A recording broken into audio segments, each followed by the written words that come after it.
What else? Over here. Oh, dang it.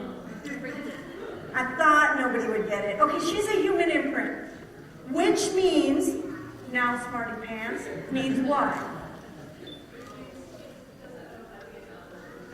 Red tail or that squirrel nest.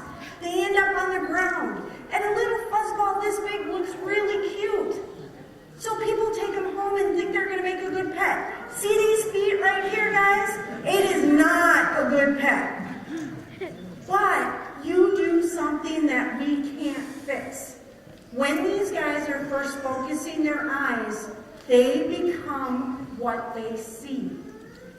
If they see people, they think you look funny, but that's what they are. They should instinctively to get you to be their mate. So, do you want some of this? Well, she does. So, they will offer you food. They will build a nest and invite you to come into it. But that's not going to work.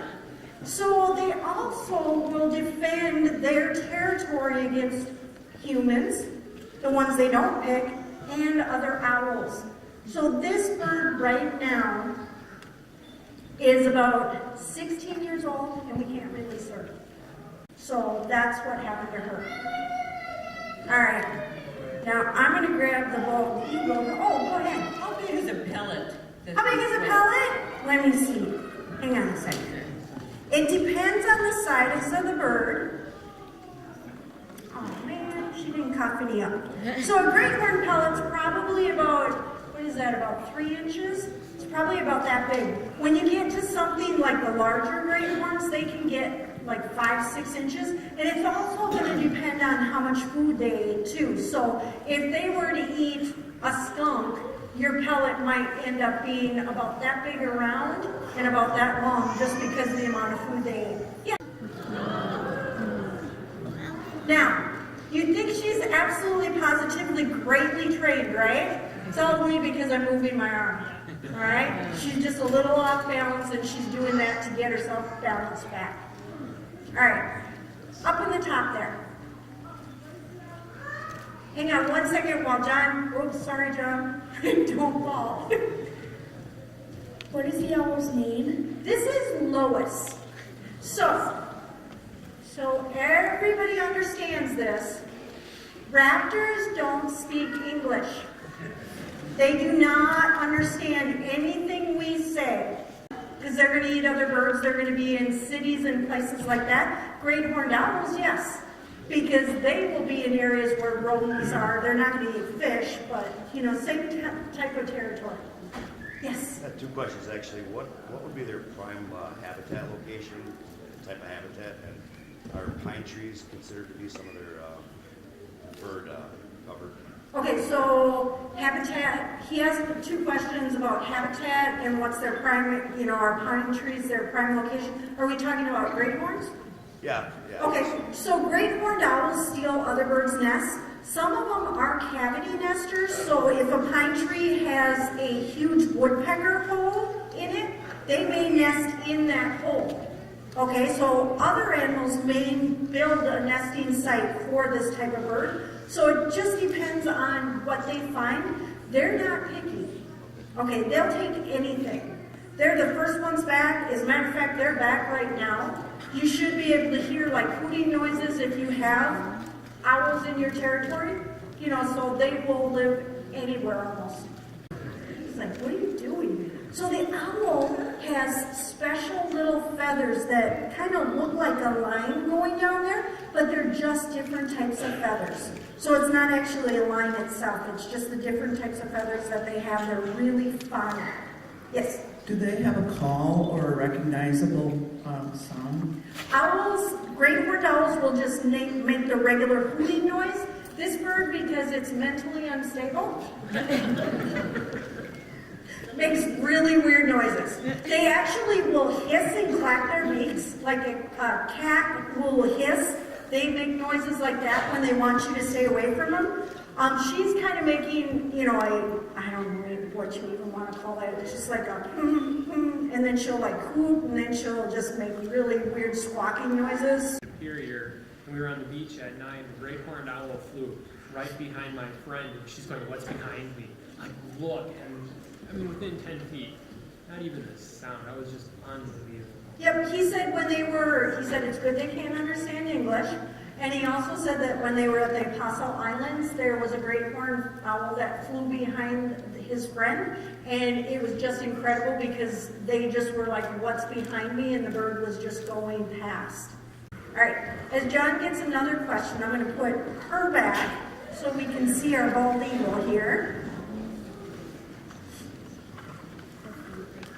All right. Maybe you could explain why it's easy to find their root. All right. Last but not least, can you turn around? Hello. This is the biggest bird that we have at the Raptor Center. She's about 11 pounds. Come on. Stretch. She says, "I've been in this crate for 2 days." Turn around.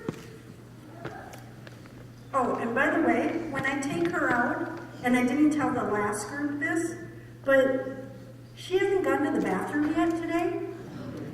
And eagles build huge stick nests. They can be just as big as a tarp to start out with.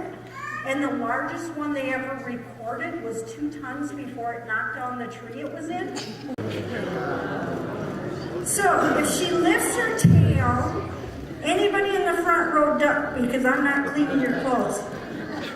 All right, you guys ready for a really, really good picture? Okay, 1, 2, 3.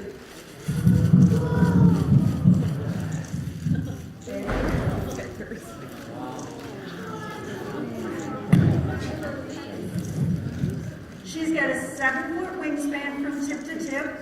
She's an average size Midwest bald eagle. Her name is Max. She came to us with a broken wing. It had already healed, so there was nothing we could do.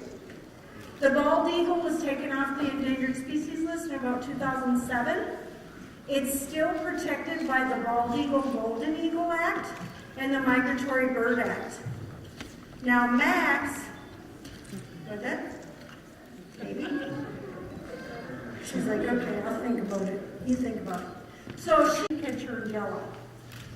The only way to tell a bald eagle and a golden eagle apart when they're young, before they start to change, is that the bald eagle does not have feathers.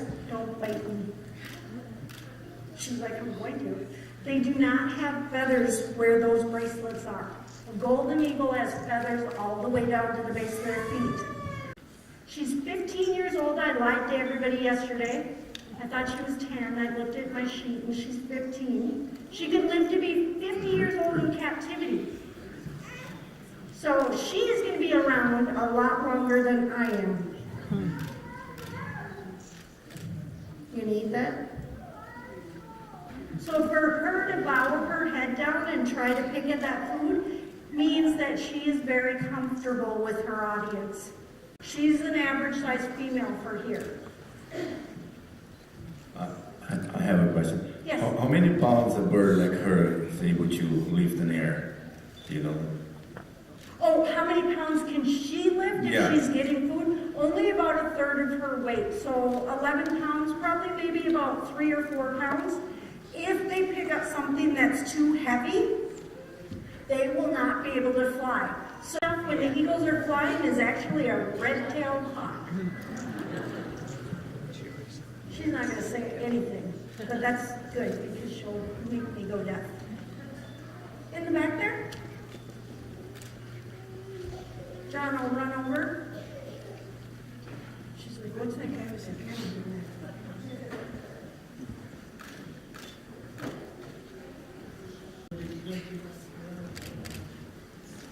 In the cities here in living the over island.